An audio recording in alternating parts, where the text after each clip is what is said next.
In the darkest night, we find our light. Battered souls, but we won't lose sight. Surviving together, never alone. Through every trial, we carry on. Surviving together, never alone. Through every trial, we carry on. Surviving together, we stand tall. United forever. Strength and courage will overcome. Oh, surviving together, victorious, and never alone. Hand in hand, we'll face the unknown. We see you, we hear you, and we believe you. Hey, everyone. Yes, I am hoping that the technology gods will be with us. Based on this delay, it doesn't look like it will. My new computer has arrived, but it is updating. But I did have a program running in the background before, so I thought, well, we'll give this a try. And if it doesn't work, maybe I'll do a pre-record or I'll just go on a little later. So we'll see. So let me know if the delay is too much. Deidre, looking forward to having you with us later on. Carmel, welcome to Surviving Together, a safe space for trauma survivors to connect and build community on their healing journey, as well as providing trauma-related education for all. Carmel, can you tell me, how is the delay? Is it okay? Can you hear me? I know we had one buffer already. I'm seeing the delay is pretty significant on my end. Let me know how it goes. And if it is too bad, then yeah, we'll schedule this for later, or I'll do a pre-record. It's been so long, guys, since I've had new equipment. I kind of forgot about the setup. I mean, I was like, click, click, click, set up, no problem. And then it's like, let's see if let's get everything up to date. And I'm like, it's brand new. Shouldn't you already be up to date? Why should we have to update anything? But it's updating. So I couldn't use it, unfortunately.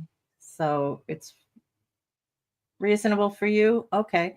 Well, if it's okay halfway around the world, hopefully it'll be okay for the rest of this. So I am going to, I know it's an off day and most people don't expect me to be live today. So I'm not, I'm going to be really from my notes. So I'm going to switch them over here so that I can be more on camera.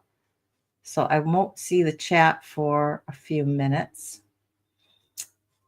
But before I do that, let's go ahead and get our trigger warning up here. I know it's slow. Sorry, guys. There we go. And let me get my notes back up. Okay. So today we're going to be talking about kind of the history of incest and when did the universe realize that it causes trauma? When did the people of the world really embrace this idea of it is harmful? Because there's a lot of different information out there. And I want to first start off by, how are we defining incest? Well, just for the purposes of the discussion today, blood-related people who are related by blood. It's called, I always get this word wrong, so bear with me. Consanguineous incest, or sexual contact between blood relatives. Sexual contact between a child and individuals who are involved with the child either legally or contractually. Marriage to a child's parents, adoption of a child, serving as a foster parent. So this is going to include step grandparents, or step parents, step grandparents too, grandparents, anybody who's related by blood, cousins, as long as there's a blood lineage there. And moreover, incest is considered abusive when the individuals involved are when there's a discrepancy in age, power, and experience. Okay, so we're not talking about a brother and sister who are of the exact same age and are just wondering, you have one sexual part, I have another sexual part, and they're just kind of comparing it, and it really truly is innocent. Okay, there's no major discrepancy in age or power or experience between the two people. So sexual interest is inherent in human beings, and it is inherent from a young age, but we don't understand what that means until later on in life, and until we have experiences that expose us to sexual contact in a sexual nature. So let's talk about incest historically. Historically, there was no universal taboo. It's not like from the beginning of time, human beings have always found that incest was wrong. You can look to the Egyptian dynasties and to Roman families. Also, there was in the Inca Empire, and other groups across the world have engaged in incest and incestuous marriages. Often it was for consolidating power or wealth, or a perceived purity of a royal bloodline. So when did we start saying, no, this isn't such a great idea? Well, primarily the earliest prohibitions against incest arose because they wanted to ensure that there were marriages outside of the immediate family, and also born of the notion that civilized societies don't act this way. And where did that come from? It came from people's interpretation of the Bible. And so the earliest that I was able to find, that where it was written down that incest was not something to be participated in, was in 1511 in what are called the Council of Orleans. And then in 517, it really expanded the notion of incestuous prohibitions, again, born out of the Bible. And that was at the Burgundian Council of Epowan. And then in 721, there was a papal ban that was issued. So very much driven by the church initially.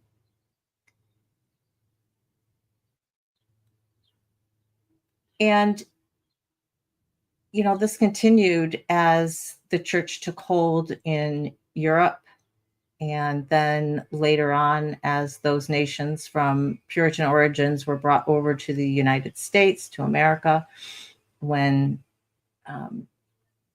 people immigrated over.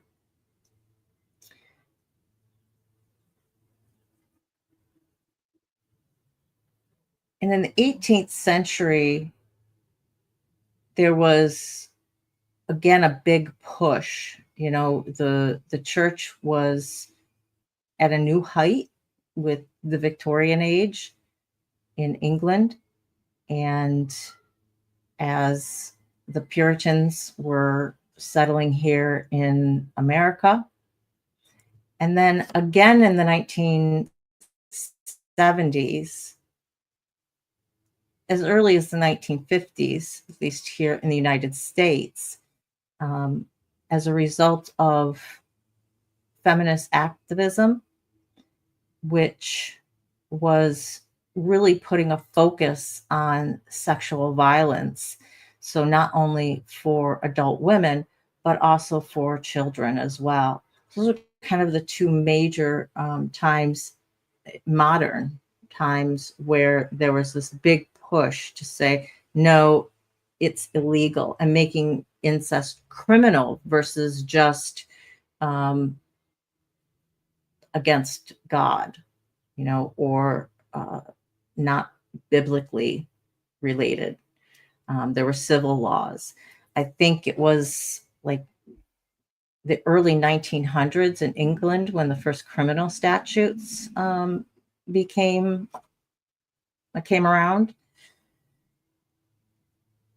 And so society in general kind of came to this notion that, okay, well, it's not good, but there was still not an understanding of the harm that it did to the victims.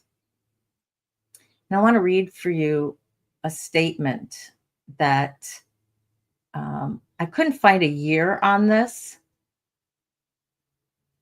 but this is very typical of the victim blaming that went on in the um, social work, psychiatry, psychology fields of victim blaming. And it continued for decades. So this attitude, meaning victim blaming, has been expressed by psychologists in an analysis that further blames children for their own victimization. These children undoubtedly do not deserve completely the cloak of innocence with which they have been endowed by moralists, social reformers, and legislators. The history of the relationship in our cases usually suggested at least some cooperation of the child in the activity, and in some cases, the child assumed an active role in initiating the relationship. It is true that the child often rationalized with excuses of fear of physical harm or the enticement of gifts, but these were obviously secondary reasons. Even in the cases in which physical force may have been applied by the adult, this did not wholly account for the frequent repetition of the practice. Finally, a most striking feature was that these children were distinguished as unusually charming and attractive in their outward personalities. Thus, it is not remarkable that frequently we consider the possibility that the child might have been the actual seducer rather than the one innocently seduced. You saw this type of victim blaming really up until, let's say, 50 years ago, 40 years ago, where people just don't want to believe that this can happen within a family, within good families, right? The idea really at the outset when research started in the 50s and 60s, some research started, but it really gained traction in the 70s, was that this happened in poor families. This happened in, not people who were well. And it really does a disservice to humanity in general. But I want to continue. There were actually pockets of people who believed that it should actually be encouraged, that this was a good thing. An interesting gentleman, his name is Orson Fowler. He was a phrenologist in the 1800s, and phrenology, which has been debunked by science, thankfully, originally was they would measure the circumference of your skull and in different portions to be able to figure out psychological attributes of a person. A lot of this was used to show that Africans were subhuman, that they did not possess the intellect of whites. And so a lot of justification for racism came out of phrenology. But very interesting what this gentleman said. So again, this is the 1800s, but it is not something that is limited to him. There was a lot of writings in the 1800s and early 1900s that seemed to, if not expressly, implicitly believe that it wasn't harmful to children. Mr. Fowler went a little step further in actually really encouraging these types of relationships. In one passage that I was able to find, it said, while analyzing a really superior female head, the woman attached to the head, Fowler stated that despite her perfect head, she had trouble maintaining relationships with men. Fowler deduced that she had a distant relationship with her father, which she confirmed. Your love sentiment has thus become from pure starvation, Fowler told her, quite like a dyspeptic stomach, craving yet qualmish. So dyspeptic stomach is an upset stomach. The woman asked if there was anything she could do to remedy the situation, and Fowler responded, sweeten up, he told her, make love to your father, turn coquettish. Yeah. Not humanity's greatest moment in time, I have to say. So when did the tide start to turn? Well, actually, as early as the late 1800s, Sigmund Freud, in the studies on hysteria, stated that there were consequences of sexual aggression suffered by children. He believed that incestuous acts would be traumatic for children, but this was largely discounted by academics at the time. And so a couple years later, he really reversed his opinion and started questioning whether or not his thoughts, his methodology on this could really be true, because, as he stated, how do we really verify the truth of what the child is saying? So he was driven in large part by forces outside of his own internal thought. But he flip-flopped a lot in regards to this aspect in terms of whether or not there was trauma for children who were the victims of incest. Now, in 1932, a gentleman by the name of Sandor Ferenczi, who developed the trauma axis, said that in a 1932, he presented a paper called The Confusion of Languages Between Adults and Children, the Language of Tenderness and Passion. And it was subsequently published, I think a couple years later, and then was banned a few years after that. And it was decades before it was actually republished. But he talked about incest in terms of rape.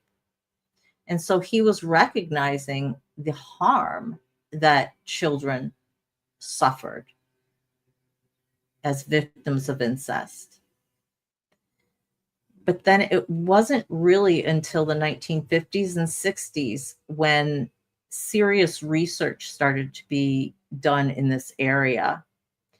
And they were studying families in regards to their interactions and what happened to the children afterwards. And it was largely with men who were in prison or social agencies that were responsible for the welfare of women and children that kind of began this initial research. And then more seriously, and in a more rigorous way, in the 1970s, there were many, many studies that were done in regards to incest. And society at large then became much more accepting of the idea, based on this research, that it was a problem and that it was harmful to children.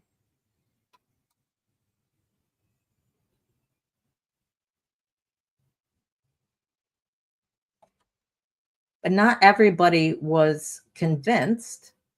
I found a quote by a gentleman called DJ Henderson, Dr. Henderson, in 1974. He wrote the Comprehensive Textbook of Psychiatry. And in his incest chapter, he wrote, "There is little agreement about the role of father-daughter incest as a source of serious subsequent psychopathy." He further stated that such incestuous activity diminishes the subject's chance of psychosis and allows for a better adjustment to the external world.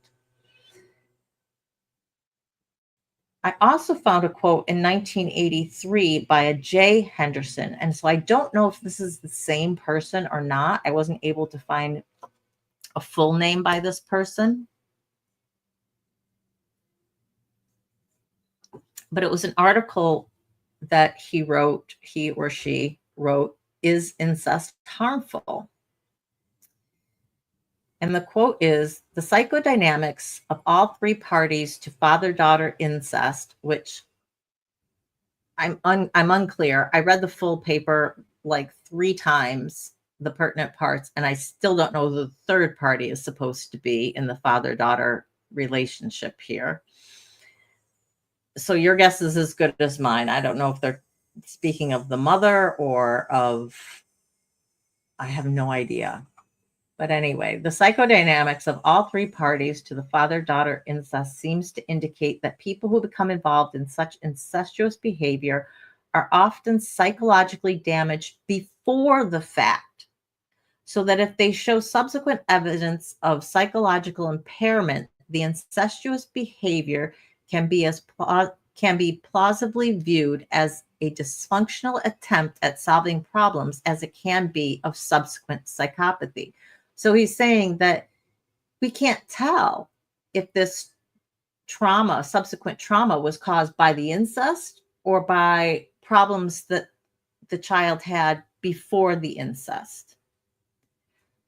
Girls involved in the father-daughter incest present in 1/2 of a dozen of frequent clinical syndromes.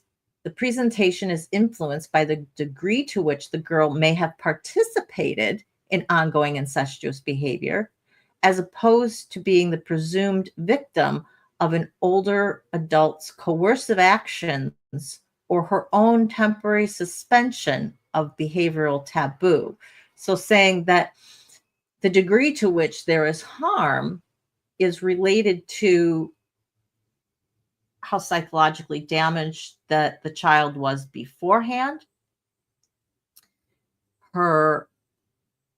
Because initially they weren't recognizing the frequency with which a boy child, could be the victim of incest. And that's why they're speaking in father-daughter terms here. So the harm is caused by previous psychological issues, or it could be by the adult's coercive action, or it could be because of the child's voluntary participation in the incest. So he concludes, he says, research is inconclusive as to the psychological harmfulness of incestuous behavior. And that was written in 1983, guys. 1983.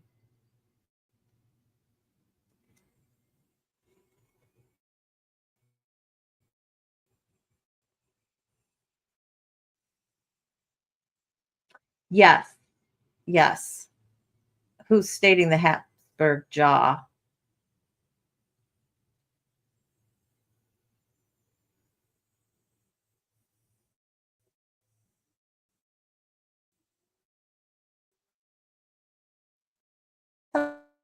Hello, Mike. How are you doing? Crystal, hello. Jen Marie, hello.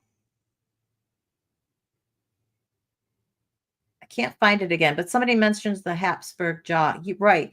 And with Darwin and his subsequent revelations as to survival of the fittest and what happens when combined, that there is a greater likelihood of genetic defects, as this was becoming more widely understood and accepted, there certainly was a greater societal acceptance of incest as being wrong. And I think the earliest criminalization of incest started to occur around that same time. So in the early 1900s.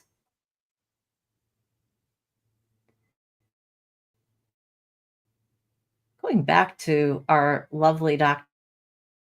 Henderson in his psychology book or psychiatry book that he wrote, in regards to the frequency of incest, and this again was in 1974 that he wrote, he stated that the incident of father-daughter incest in the United States was 1 in a million families.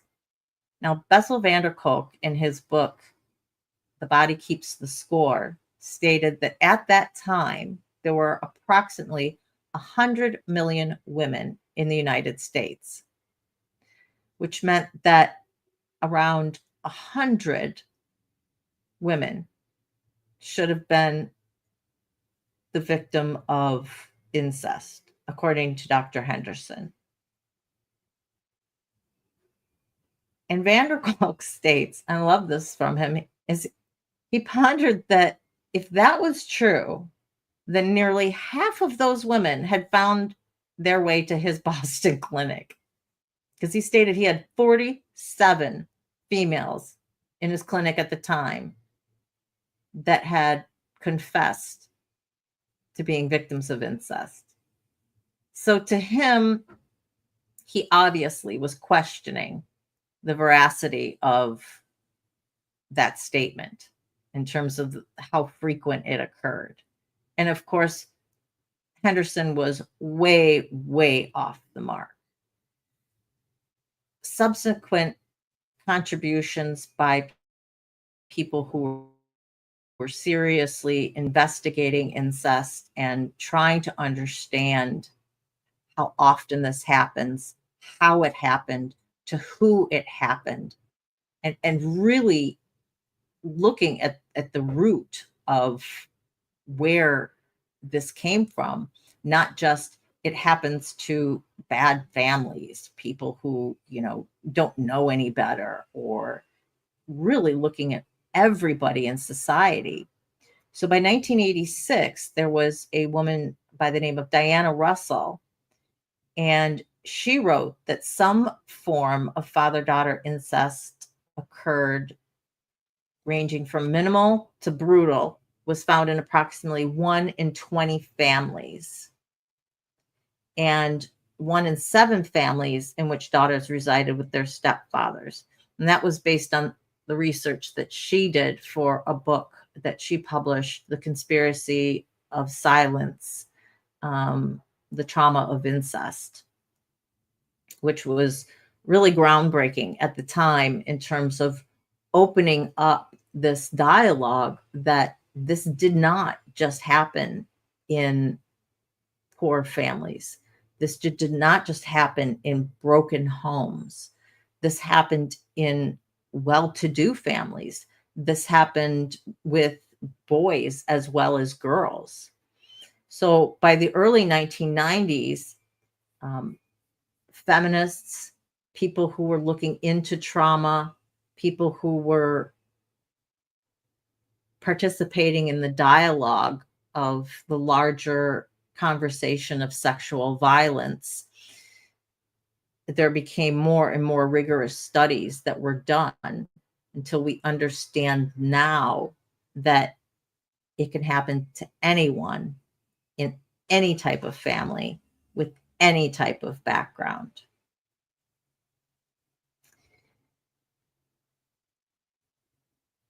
Throughout this time, though, even as recently as the 1990s, there was still a reluctance of people to want to believe that this could happen in anybody's family.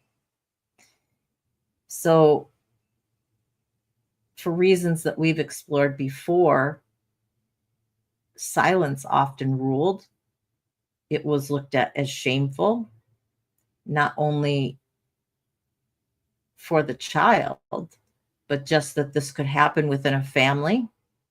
So the people did not want it to be known in the larger community that this was going on. So you just kept quiet. You just bore it. Children, for natural reasons, whether it be because they're being bribed, threatened, they don't want to break up their family, all sorts of reasons, have an incentive to want to keep quiet about it. So it's understandable that the numbers in terms of frequency kind of trickled out. And that even to this day, I think that the numbers that are coming out, that, every year it seems that we're finding more people are the victims of all types of sexual violence. And I don't believe that it's because there is more sexual violence in the world. I really believe that it is largely because people are breaking their silence about it.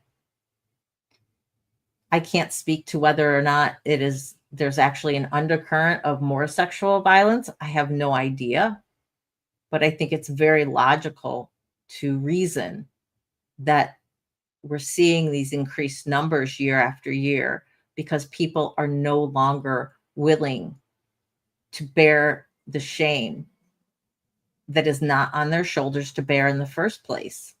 And they're breaking their silence in regards to it. So,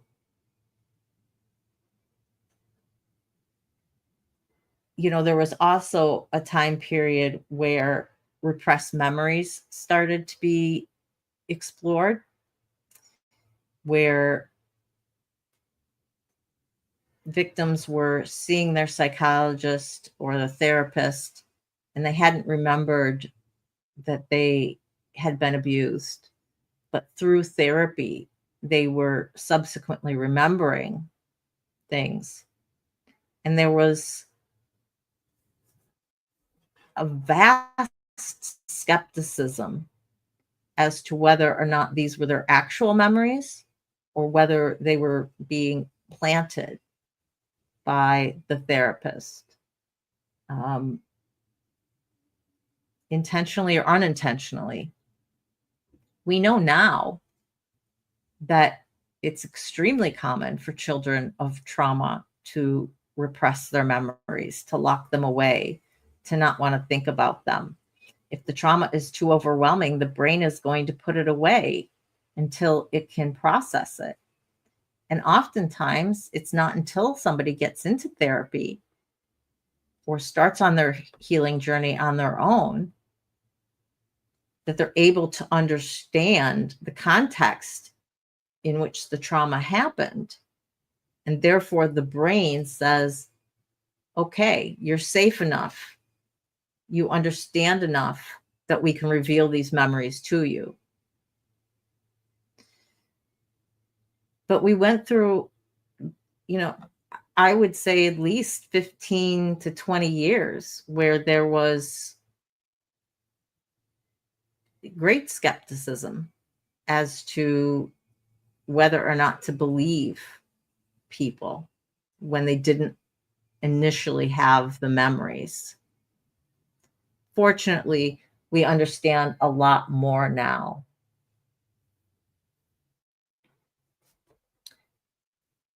That is my basic presentation to you. Hopefully, I see that we've still had some buffering issues. I really wish I could have gotten this done on my new computer. But again, I thought I could just plug my computer in and have it go. I totally forgot about setting everything up.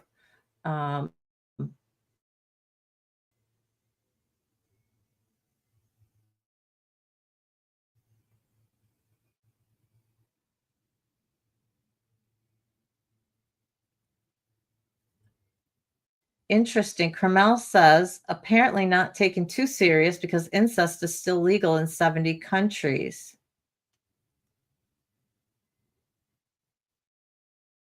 Very interesting.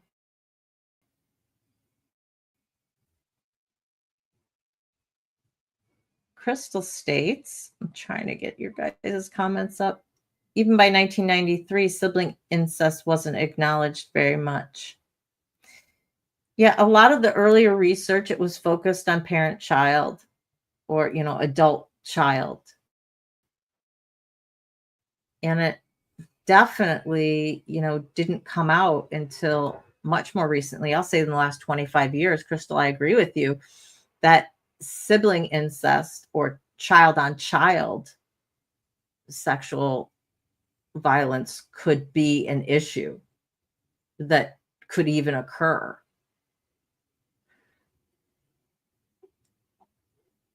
Yeah, Deaudrey, I do. I think things are much better than they were. I think we still have a long way to go.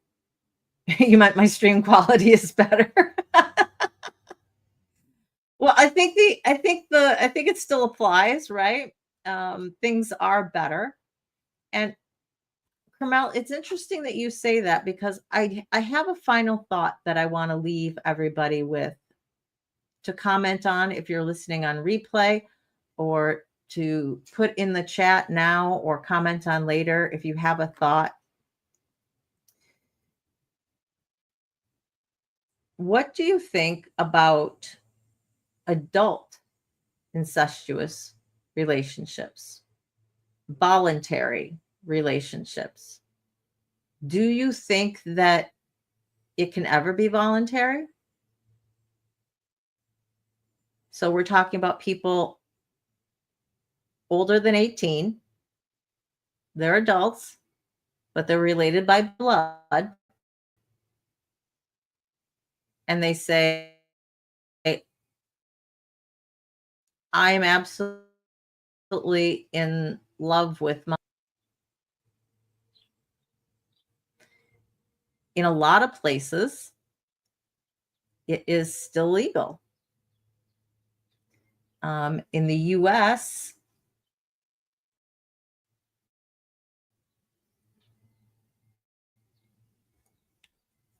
I want to make sure I get my New Jersey and Rhode Island still allow it. It's illegal in the other United States of America, the other states of America, I should say.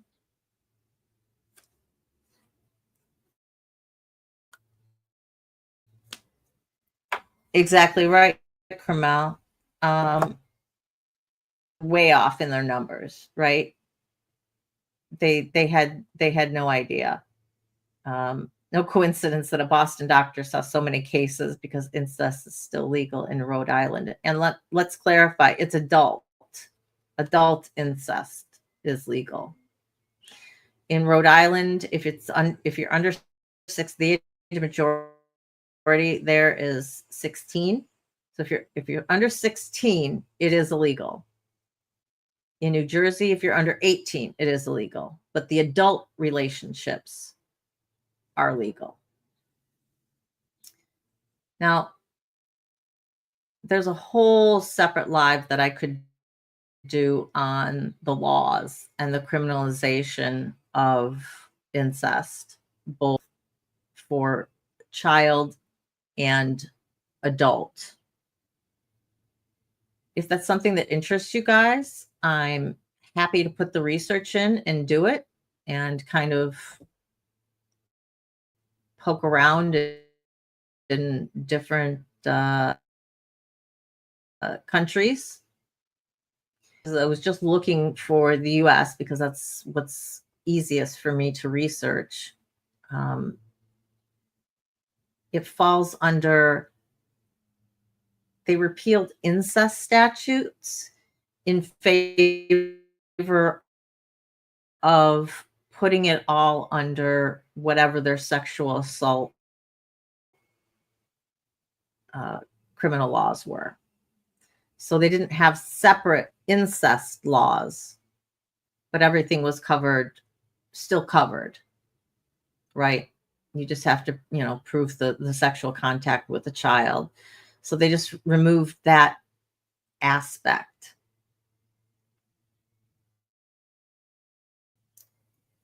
But what do you guys think in what they will purport as a voluntary incestuous relationship? Do you think it should be legal? Do you think that sort of relationship can ever be voluntary? Or because of the blood relationship, that there's always going to be some undercurrent of coercion there?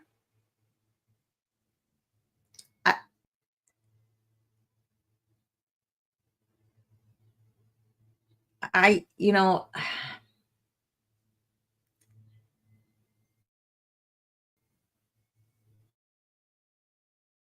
morally standpoint, I think that there is always going to be harm.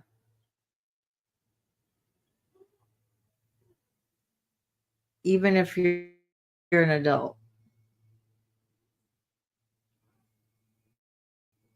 So yeah, I do believe that it should be, criminalized. I don't believe that it ever truly can be a voluntary equal relationship.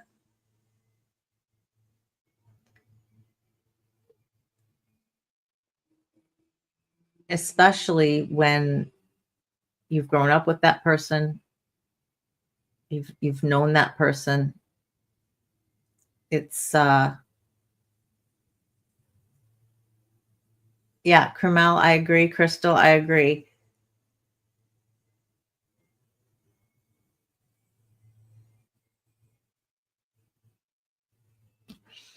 Yeah, Deaudrey brings up a point, asks me if I'm familiar with the genetic sexual attraction. It's a hypothesis that there's a sexual attraction amongst people who are related. And this, in my reading was 1700s, the 1800s. There was a lot of literature which bespoke of this um, attraction within genetics.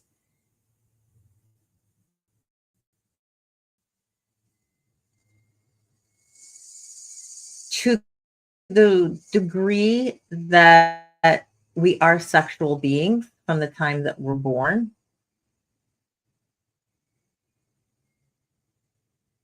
we learn about our sexuality in our nuclear families and by influences upon us as we grow up. Our initial places to put attraction, kind of like Freud posited um, your edible, the Oedipus construct that, you know, sons are invariably going to be in love with their mothers. I don't believe that there's a genetic marker that predisposes us to sexual attraction within our family. I do agree with the notion that we learn what's attractive based on the people who we're surrounded with.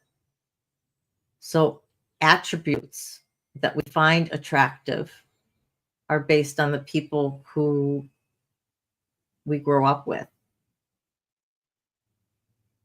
Just like I think that the people who influence us as we grow up, we can look at and see things that are unattractive.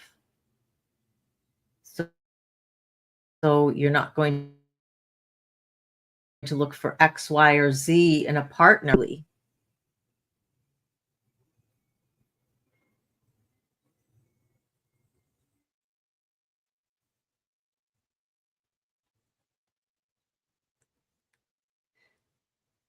Judge states it's a recent thing. She's talking about the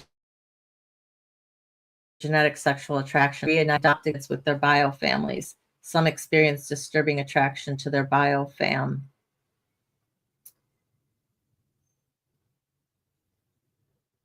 I think that there can be underlying reasons for that. I don't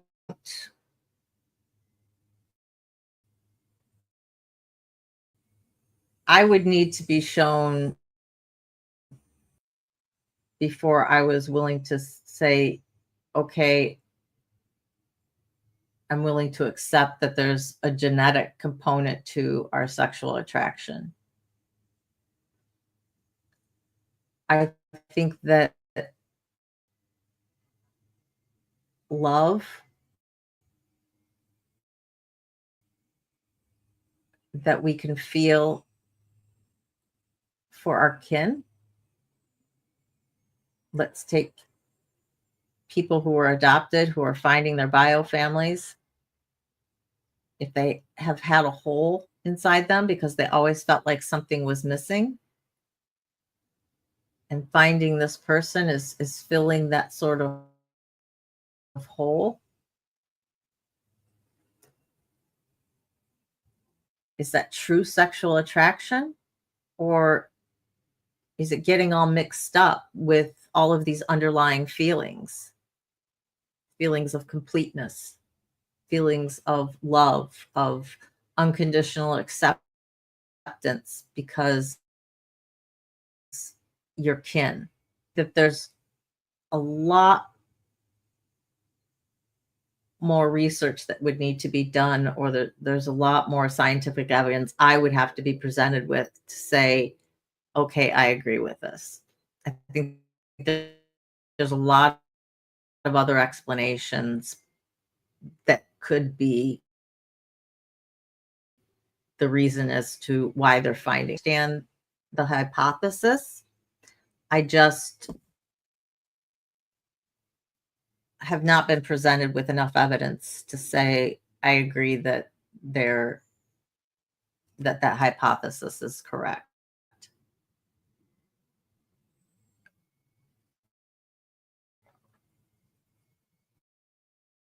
What do you guys think? Think it's a possibility? Is it possible that that's an explanation for adults who are related by blood who say that they're in a relationship voluntarily?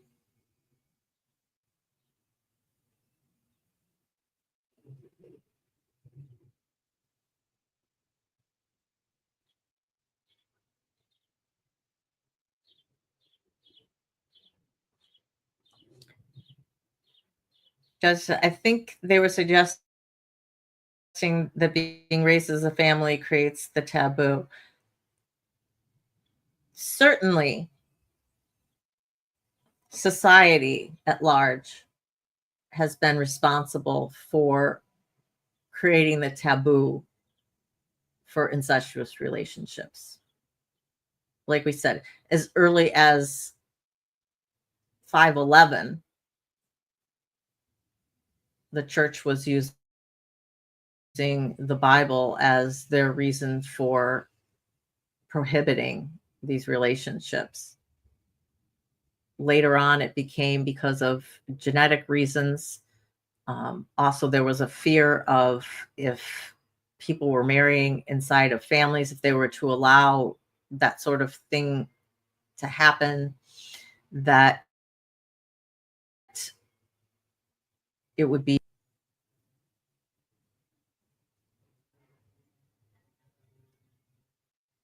So certainly it's society that created this taboo, but that doesn't mean it's not warranted, right? I mean, think about family.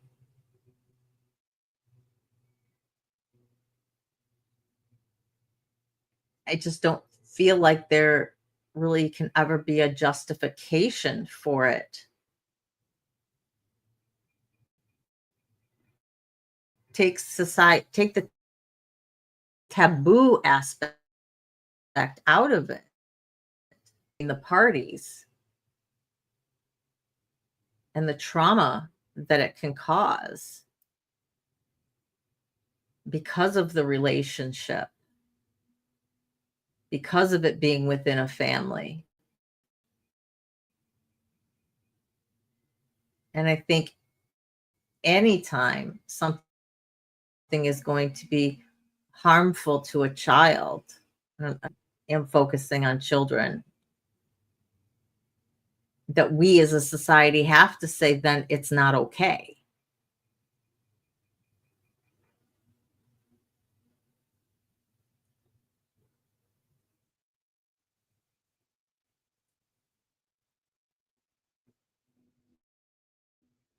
Hi, Zoe. How are you doing?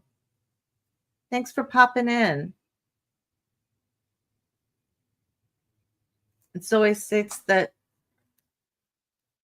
her son has an extremely rare blood condition caused by a gene mutation, usually caused by incest from hundreds of years back. Wow. That's amazing that they were able to trace that. Oh, DeAudrey, I definitely wasn't thinking that you were stating that the taboo wasn't warranted. I understand completely. You were just throwing out some information and just kind of seeing what I thought about it, and just 100% didn't think that that you were pro incest. Okay, was not a thought in my head. And yes, Crystal, you are 100% correct. that where people are closely related by blood can cause genetic defects in the children. And science has definitely proven that, especially looking at royal lineages where they kept it in the family.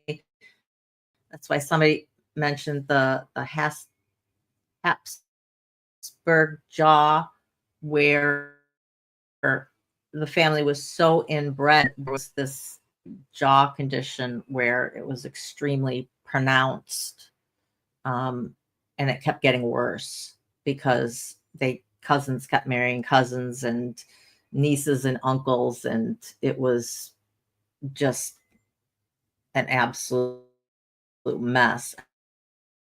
And I think that was Austria. I don't think it was Germany. I'm thinking it was Austria or Hungary. It was a country in that area. I just can't quite remember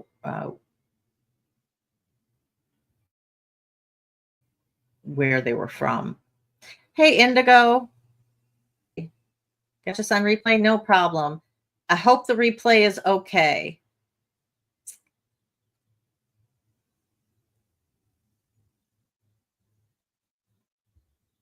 Yeah, Zoe,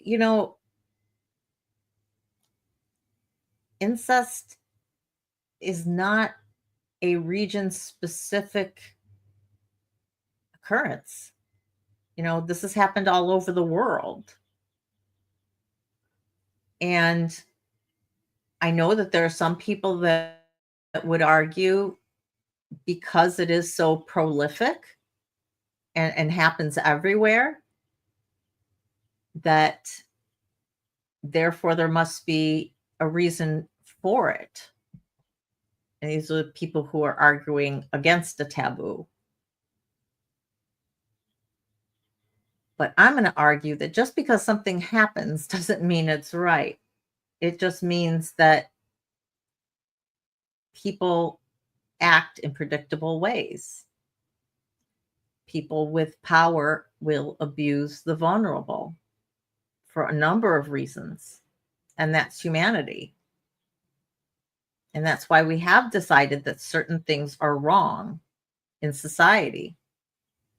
Now, sometimes, as in the case of, let's take criminalization of homosexuality, and you may feel differently about this, but we've had to relook at how we feel about certain situations as a society and say, should this actually be criminalized? Now, homosexuality is still criminalized in a lot of countries. That society has not come to the decision that it's something that should be allowed within their laws. Society doesn't always get it right. Obviously, I am of the opinion that homosexuality should not. I'm talking about relationships. Hi, Shannon. How are you? Hope you're doing well today.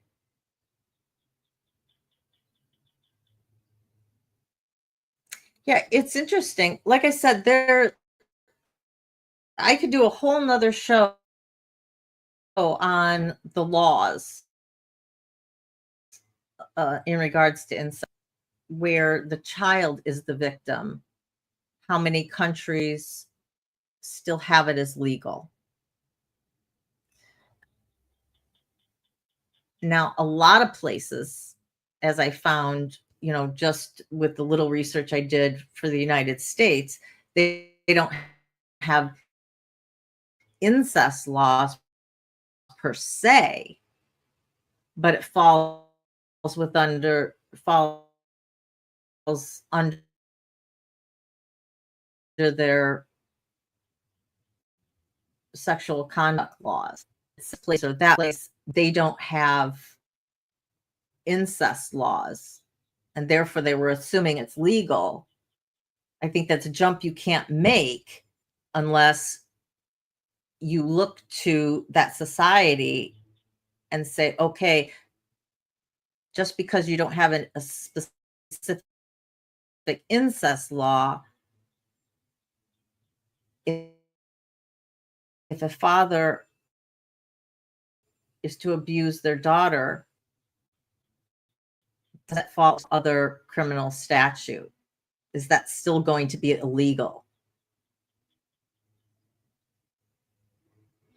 Crystal, you're interested in having a discussion about laws?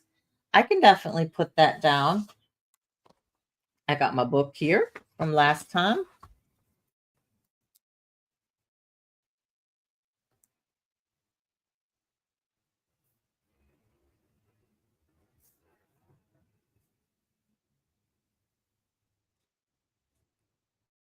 Hang on, guys.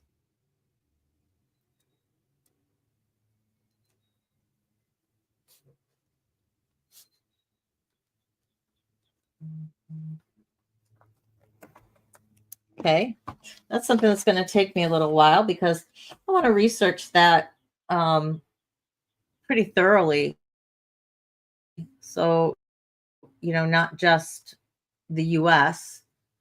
So I may reach out to some of you who are in different countries. And if I can't find anything, or if I'm finding conflicting answers, might reach out to some of you guys and say, hey, what do you know about this from your area?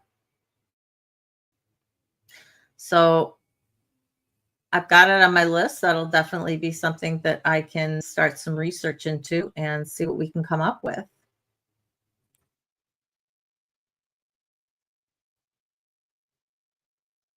Yeah.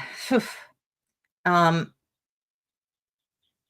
Zoe says, just like the age for marrying in some countries is as low as 11. It's, yeah, it's pretty frightening. Latin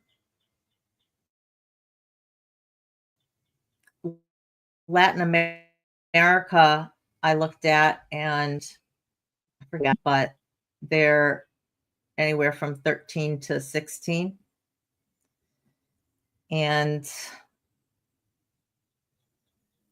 I don't know much about the Asian countries. Um, and I know that they can be low countries. So it's very, it's based on society, and child marriages are still allowed in some countries, whether they're 100% legal or not is questionable. I know places where it's not technically legal, but it's still done because it's a cultural thing. And so people look the other way. The law looks the other way in regards to it.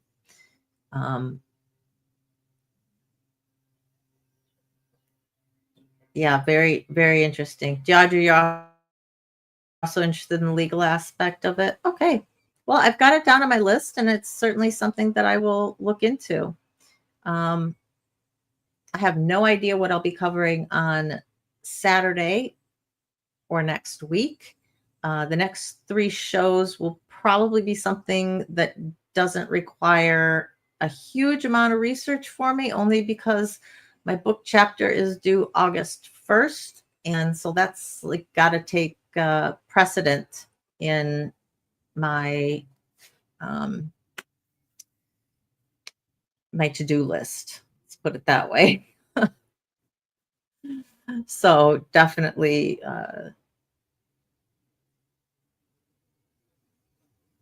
sorry, I was reading some comments. And so, yeah, I don't have an idea right now as to what I'll be covering next week. I'm going to try and come up with some things so that I can at least get them out in thumbnails. I'm not working right now, so I've got to focus also on getting my next project landed so that we can get bills paid. August 15th, around 7 o'clock-ish p.m. Eastern time, we are going to be doing a GoFundMe fundraiser for the book launch to be able to hopefully raise all of the rest of the money that I need to pay for the remaining book fees and the hotel and the little bit more that flight out to Vancouver. So that should be a lot of fun. We're going to have a lot of different content creators on doing a whole bunch of things. So even if you can't donate or have already donated, look for that announcement. We should have a good time with that. I'm really looking forward to it, actually. I will be giving away at least 5 copies of my book, signed, autographed.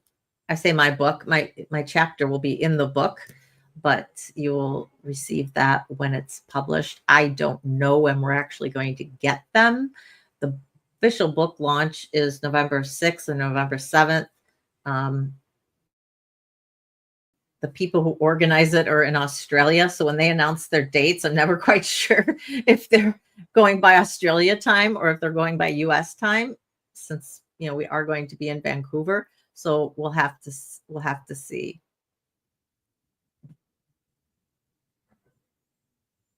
Thanks, Audrey. I look forward to even just getting on and chatting. It just depends on how many people show up for a chat.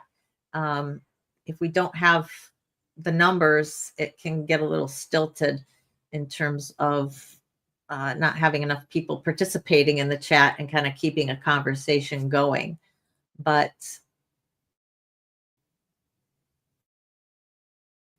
I may just so one of those days I may just bring up a topic that's a topic that we can think about and chat and see what everybody has to say about it. Probably one of the trauma effects is kind of where I'm going with that. So we'll see. All right. Well, with that, I think we'll end for here. Hopefully too disjointed. I know I've seen some buffering and stuff, but I see that my computer says it's finalized its update. So I'm going to be doing some writing this afternoon and plugging that in and testing it, and hopefully buffering will stop.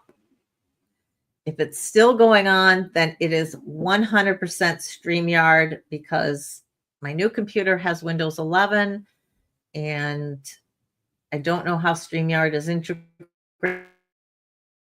with it yet. They did say they had some trouble with like Chrome's most recent update, so have to see what happens.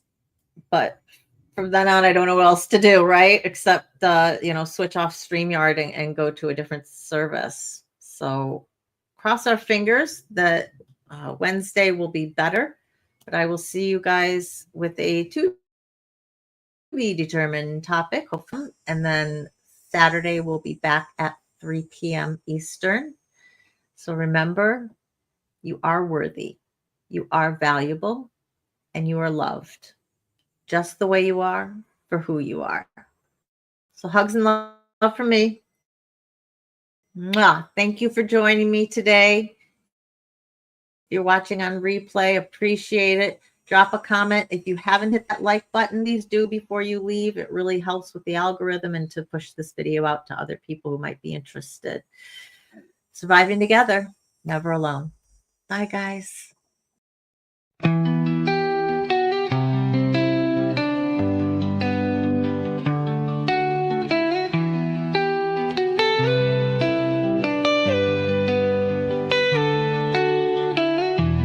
Through the fire, through the rain, we have walked through endless pain, but we stand, we rise again, stronger now, we break shame. Surviving together, hearts open wide, lifting each other through every tide. The past may have shaped us, but it won't define. Together we heal, together we shine.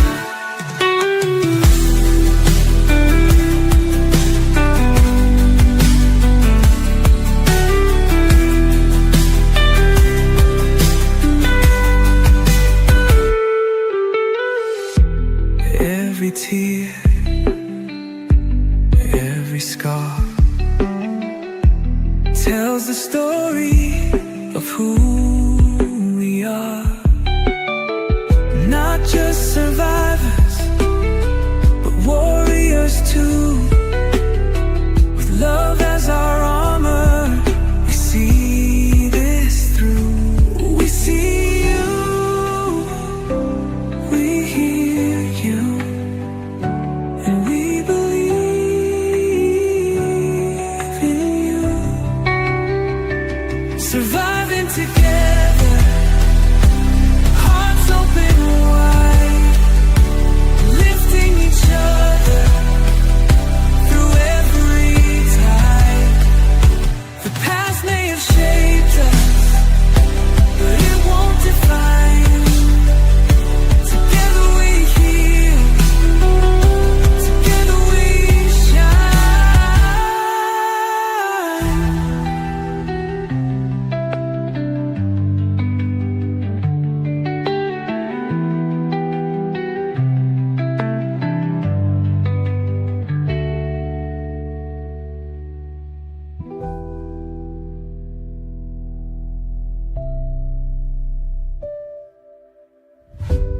We see you, we hear you, and we believe in you.